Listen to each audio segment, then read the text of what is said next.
We're visiting with Sherry Torkes. She is a health writer and a pharmacist, and we've been talking about obesity. Sherry, what about childhood obesity? Because you make a very dramatic statement in your book that by the 4th grade, 80% of children have already been on a diet. That's pretty alarming.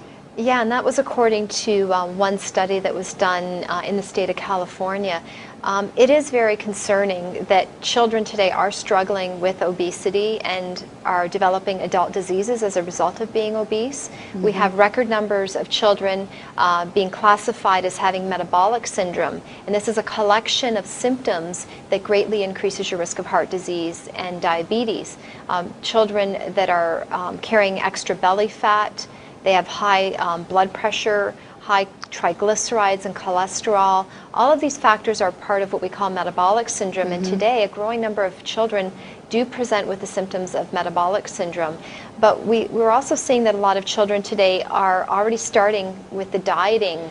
That was the concern. The dieting concern, yes. That, dieting, diet is a term that we use that usually implies restrictive changes to what you're eating. Exactly. And I think it's important that parents encourage children that are struggling with being overweight or obese to eat healthy and not to get involved with fad dieting. I mean, there are so many fad diets out there promoting all kinds of crazy things. But what the research shows us is that those approaches don't work, and some of them can actually be dangerous to health. I think what is important and what does work is healthy eating, and that involves making sure you get enough fruits and vegetables, whole grains, lean sources of protein such as chicken, fish, beans, and legumes, and healthy fats.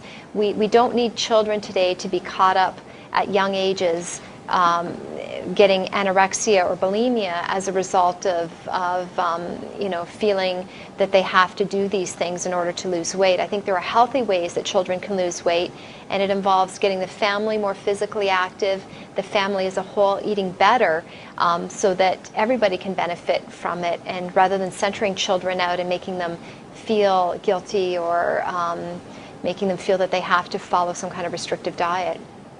But they're getting it from the parents, but they're getting it from the media too, wouldn't you say? Yeah, I think there's a lot in the news, a lot of misinformation, and unfortunately, children today, there are two issues that we have. The commercials for breakfast cereals and children's food, the marketing of unhealthy foods to children, I think that has to stop.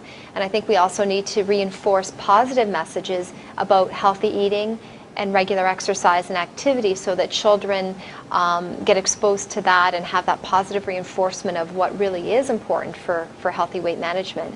Okay, well, thank you. Thank you.